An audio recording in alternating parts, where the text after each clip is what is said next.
সবাইকে আসসালামু আলাইকুম।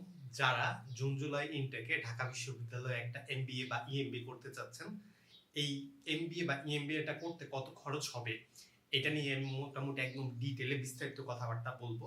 প্লাস বিউপি, জাহাঙ্গীরনগর আইবিএ, জগন্নাথে কিরকম একটা খরচ হতে পারে এটারও একটা তুলনা মোটামুটি করব। আমি মোহাম্মদ সাজ্জাদ হোসেন, ঢাকা বিশ্ববিদ্যালয়ে এখন এমবিএ করছি, ডিপার্টমেন্ট অফ ফাইন্যান্স। এবং আমার একটা কোর্স মাত্রই শুরু হলো। আপনি যদি একটা গোছানো প্রস্তুতি নিতে চান তাহলে আমাদের কোর্সে জয়েন হতে পারেন।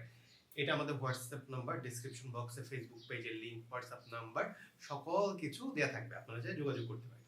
আমাদের গত কোর্সে প্রায় 100+ চান্স পেয়েছে এবং হচ্ছে আমাদের যদি হচ্ছে আমাদের কোর্সে ভর্তি হন সকল কিছু আমরা পিডিএফ আকারে দিয়ে দেব, আপনাদের কিছু কিনা লাগবে না। ভিডিওতে চলে যাওয়া যাক।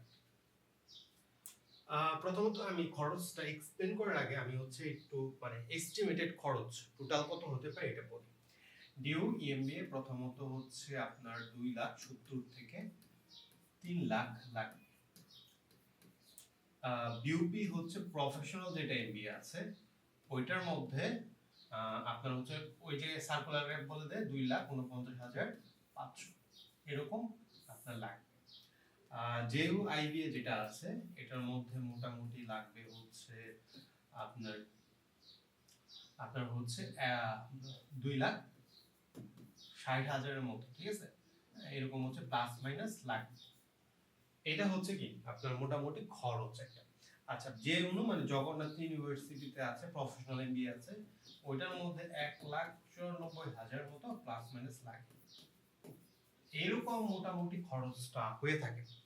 এখন হচ্ছে খরচটা কোথায় বাড়ে এটা আমি বলবো, এটা হচ্ছে রাফলি খরচ।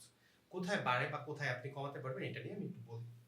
প্রথমত আমি হচ্ছে টোটাল খরচ কিভাবে হবে এটা বলার আগে আমি একটু বলি কিভাবে খরচ কমতে পারে। যারা হচ্ছে ধরেন হচ্ছে বিবিএ করেছে, ঠিক আছে, আপনার অনার্স কি বিবিএ, তো তারা কিন্তু অনেক কোর্সগুলো আছে যেমন হচ্ছে manager of finance, business math, economics, accounting, এই যে বেসিক কোর্সগুলো এগুলো কিন্তু সবাই করে। তো এই কোর্সগুলোর মধ্যে একটা সার্টেন আপনার হচ্ছে যদি গ্রেড পান তাহলে হচ্ছে ওইগুলা এক্সামশনের ব্যাপার আছে। এরকম আপনি 12 ক্রেডিট পর্যন্ত এক্সামশন পেতে পারেন। 12 ক্রেডিট বলতে হচ্ছে আপনার 3 ক্রেডিটে একটা কোর্স হয়, তো হচ্ছে আপনার 12 ক্রেডিট মানে 4টা কোর্স। একটা কোর্সে মোটামুটি 15,000 টাকা করে লাগে। আমি আমার যতগুলো স্টুডেন্ট আছে সর্বোচ্চ 3টা পর্যন্ত আমি হচ্ছে এক্সামশন পেতে দেখেছি। অ্যাকাউন্ট আমি হচ্ছে ফাইন্যান্স ডিপার্টমেন্টে করি, ফাইন্যান্স ডিপার্টমেন্টে অত এক্সামশন দেয় না, কিন্তু অন্যান্য ডিপার্টমেন্টে ভালো লেভেলে এক্সামশন দিয়ে থাকে। তো আপনি যদি ধরেন 2টা কোর্সেরও এক্সামশন পেলেন 15,000 টাকায়, তাহলে কি মোট হচ্ছে কি 30,000 টাকা কমে যাবে। আপনার সিজিপিএ যদি হচ্ছে 3.50 থেকে আপনার হচ্ছে 3.75 এরকম হয় বা প্লাস হয়, তখন হচ্ছে আবার এক্সামশনের ব্যাপার আছে। এই জায়গায় কি একটা স্কলারশিপ টাইপ দেয়। তো এটার হচ্ছে percentage department two department very করে। আপনি চান্স পাওয়ার পরে আপনি হচ্ছে এটা জানতে পারবেন এবং অবশ্যই প্রথম দিক দিয়েই লেগে থাকতে পারবেন। তো এই দুইটা জায়গা আছে যেটার মধ্যে আপনি হচ্ছে খরচটা কি কমাতে পারবেন। এখন হচ্ছে আমি হচ্ছে একটু ওপেন ক্রেডিট প্লাস হচ্ছে খরচ কোথায় বাড়তে পারে এটা বলার পর একদম টোটাল খরচটা কিভাবে আপনি ক্যালকুলেট করবেন এটাই ঠিক। এখন হচ্ছে ওপেন ক্রেডিট বলতে ধরেন হচ্ছে আপনি যখন বিবিএ করেছেন বা তখন হচ্ছে কি বা গ্র্যাজুয়েশন করেছেন, যদি প্রাইভেট ইউনিভার্সিটি থেকে না হন আপনার কিন্তু ধরেন 5টা করে কোর্স বা 6টা করে কোর্স করাই লাগবে, বাধ্যতামূলক আপনার হচ্ছে 4 বছর ধরে।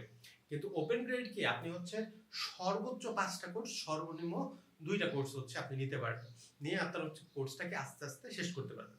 আপনি যদি 5টা করে কোর্স নেন তাহলে কিন্তু এক ইয়ারে হচ্ছে আপনার শেষ হয়ে যাবে। কিন্তু আপনি যদি 5টা কোর্সের কম নেন তখন হচ্ছে কি আপনার হচ্ছে সময় বেড়ে যাবে, তার মানে কি সেমিস্টার বেড়ে যাচ্ছে। এই যে সেমিস্টারটা বেড়ে যাচ্ছে, প্রতি সেমিস্টার বাড়া মানে কি আপনার হচ্ছে সেমিস্টার ফিটা অ্যাড হওয়া, এটা হচ্ছে আপনার এই জায়গায় খরচটা বাড়ে।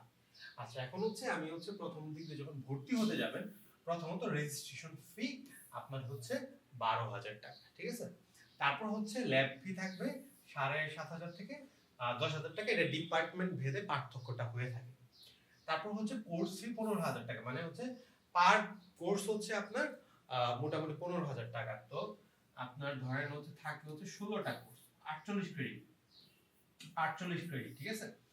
তো তো পার ক্রেডিটে 5,000 টাকা করে, 48 ক্রেডিট, মোট 16টা কোর্স। এই জায়গায় দেখা যাবে হচ্ছে 15টা কোর্স থাকবে আর একটা থিসিস পেপার এরকম কিছু একটা থাকবে, ঠিক আছে? ওকে, সেমিস্টার ফি হচ্ছে 7,500। এটা হচ্ছে এটা ডিপার্টমেন্ট টু ডিপার্টমেন্ট ভেদে এটা চেঞ্জেস হবে। আগে ঢাবিতে 2টা সেমিস্টার হইতো, বছরে 2টা সেমিস্টার হইতো, এখন কিন্তু হচ্ছে 3টা সেমিস্টার। তো বছরে যদি আপনার 2টা সেমিস্টার হয়ে থাকে আপনার টোটাল খরচটা কি হইতো? 15,000। কিন্তু এখন যদি হচ্ছে 3,000 মানে হচ্ছে 3টা সেমিস্টার হয়, ঠিক আছে, তাহলে হচ্ছে আপনার কি এটা গুণ হবে কত? 21 22 22,500 টাকা, নাকি 22,500 টাকা, 22,500 টাকা এটা। তো এখন হচ্ছে ডিপার্টমেন্ট গুলো কি করছে যে হচ্ছে মানে বা পোলাপান যারা হচ্ছে পড়াশোনা করে এমবিএ করে যারা, তারা একটু কথাবার্তা বলে এটা কমাইছে যে হচ্ছে আপনার 15,000 টাকা। তার মানে কি পার সেমিস্টার আপনার হচ্ছে এখন হচ্ছে 5,000 টাকা করে। তো এটা হচ্ছে ডিপার্টমেন্ট টু ডিপার্টমেন্ট ভেদে চেঞ্জ হতে পারে। কখন কোনো ডিপার্টমেন্ট এখনো 7,500 আছে, কিন্তু মেজরিটি ডিপার্টমেন্ট 5,000 টাকা হয়ে যাবে। তো এই জায়গায় হচ্ছে ফিক্সড খরচ মানে ওয়ান টাইম খরচ হচ্ছে কি আপনার হচ্ছে রেজিস্ট্রেশন ফি আর হচ্ছে ল্যাব ফি, এটা কি ওয়ান টাইম মানে একবার দিবেন। আর হচ্ছে কোর্স ফি আর হচ্ছে আপনার সেমিস্টার কি পার সেমিস্টার নিতে হবে, ঠিক আছে?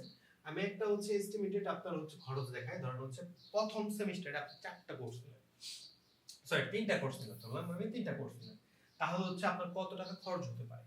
তো প্রথমত রেজিস্ট্রেশন আপনার হচ্ছে রেজিস্ট্রেশন ফি 12,000 টাকা, ল্যাব ফি হবে 7,500 থেকে 10,000, ডিপার্টমেন্ট ভেদে পার্থক্য হবে এটা খরচটা। কোর্স ফি হচ্ছে কি আপনি ধরেন 3টা কোর্স নিলেন 45,000 টাকা, ঠিক আছে, 4টা কোর্স নিলে আপনি হচ্ছে আরো কি 15,000 টাকা, 60,000 হয়ে যাবে। সেমিস্টার ফি 7,500, এখন হচ্ছে কি এটা একটু কমে 5,000 টাকা। কিছু ডিপার্টমেন্টে 7,500 থাকতে পারে, কিন্তু মেজরিটি ডিপার্টমেন্টে মানে এখন হয়তো 100% ডিপার্টমেন্টে 5,000 হয়ে গেছে। তো টোটাল কত? টোটালটা পরে হচ্ছে এগুলো যোগ করে আপনিই করবেন। আপনি ধরেন সাপোজ ধরেন অনেকে চিন্তা করে যে আমি জব করে 5টা কোর্স করব, এটা কিন্তু করা পসিবল না।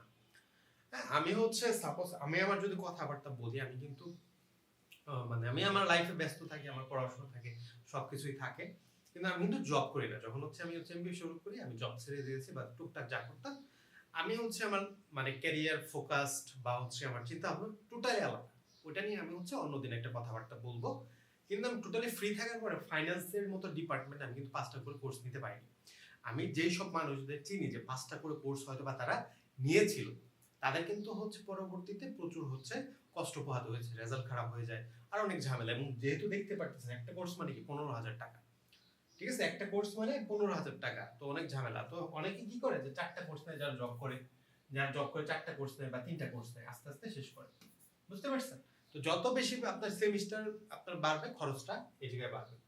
আপনার মোটামুটি যদি হচ্ছে প্রতি সেমিস্টার আপনার হচ্ছে 4টা করে কোর্স নেন, তাহলে হচ্ছে আপনার শেষ হবে 1 বছর 4-5 মাস, 4 মাসে হচ্ছে 4-5 মাসে শেষ হয়ে যাবে আপনার। তো 4টা করে কোর্স নিলে আপনার প্রথম মানে সেমিস্টারে কি ধরেন হচ্ছে 15 দিয়ে 4 আপনি হচ্ছে যে 60 হলো, ঠিক আছে, 60, তারপর হচ্ছে আপনার এই জায়গায় হচ্ছে আপনি 10 ধরলেন, 10, এই জায়গায় আমি ধরলাম এভারেজে 10, 20 মানে কি 80, 80 হচ্ছে সেমিস্টার ফি হচ্ছে 85, আরেকটু কিছু আনুষঙ্গিক খরচ থাকবে, ঠিক আছে, আরো কিছু এক্সট্রা প্লাস মাইনাস 1-2 হাজার টাকা আনুষঙ্গিক খরচ বাড়বে। তো দেখা যাবে এই যে খরচটা হচ্ছে 90,000 হয়ে যাবে, 90-92,000 হয়ে যাবে 4টা কোর্স নিয়ে, ঠিক আছে। কিন্তু হচ্ছে আপনি যদি হচ্ছে পরের সেমিস্টারগুলো মানে হচ্ছে প্রথম সেমিস্টার পরে মোটামুটি 60,000 আপনার মানে 65,000 টাকা খরচ হবে, ঠিক আছে, 65,000 খরচ হবে যদি হচ্ছে সেমিস্টার ফিটা 5,000 টাকা হয়। যদি এটা হয়ে যায় হচ্ছে আপনার 7,500, তাহলে কি 67,000 সরি 67,500 টাকা এটা হবে। ওকে, তো আপনার হচ্ছে খরচটা অনেক বেশি। অনেকে কি করে একদম ঝাঁপ দিয়ে হচ্ছে এমবিএ করতে যায়। আপনি সবাইকে বলবো যে হচ্ছে একটু ভেবেচিন্তে এমবিএটা করবেন। প্লাস আপনি যদি কর্পোরেট সেক্টরে হন, ব্যাংকিং সেক্টরে হন, আপনার একদিন পরে বা আগে আপনার এমবিএ করাই লাগবে, মাস্ট করা লাগবে। এবং হচ্ছে আমি কিন্তু এরকম না যে সদ্য গ্রাজুয়েট যাদের তাদের অ্যাডাপ্ট করার জন্য, কোর্স বিক্রি করার জন্য এই কথাটা বলতেছি। আমার কাছে যারা কোর্স করে 95% তাদের এজ অনেক বেশি। ধরেন হচ্ছে তারা 5 বছর, 10 বছর, 15 বছর, 20 বছর ধরে জব করতেছে, এইসব মানুষজন আছে। তো আপনার ক্যারিয়ার যদি হচ্ছে হয় কর্পোরেট সেক্টর বা হচ্ছে ব্যাংকিং সেক্টর, তখন আপনার এমবিএ মাস্ট করা লাগবে। কিন্তু সবার আগে আমি সবাইকে এই উপদেশ দেই যে যারা হচ্ছে সদ্য গ্রাজুয়েট হয়েছেন, কারণ তারা প্রচুর ডিপ্রেশনে ভোগে, প্লাস হচ্ছে ক্যারিয়ার নিয়ে প্রচুর টেনশনে থাকে। ওকে, তো আপনাদের আমার এই অ্যাডভাইসটা থাকবে, অবশ্যই জব খোঁজে। জবের গুরুত্ব অনেক বেশি। আর বাংলাদেশে যেই জবটাই করেন না কেন দেখবেন এক্সপিরিয়েন্স চাচ্ছে, বুঝতে পারছেন? তো হচ্ছে আরো হচ্ছে আপনি একটু নিজে চিন্তা করবেন, আপনি নিজে রিসার্চ করে ডিসিশন নেবেন। অনেকে আমাকে বলে ভাই আমার জন্য কি হবে, ভালো হবে। আমি তাদের বলি একটু হচ্ছে আপনি নিজে ডিসিশন নেন। কোনো কোচিং সেন্টার বা আমার নিজের কাছেও যদি জিজ্ঞেস করেন, এটা করবেন না কখনো। এটা আপনি নিজে ডিসাইড করার চেষ্টা করবেন, এটা আপনার জন্য বেটার হবে ভবিষ্যতে। তো আজকের ভিডিও এই পর্যন্ত। যদি আপনি গোছানো প্রস্তুতি নিতে চান, এই এক কোর্সে আমাদের বিউপি, জাহাঙ্গীরনগর, আইবিএ, জগন্নাথ সকল কিছু কভার আপ করবে।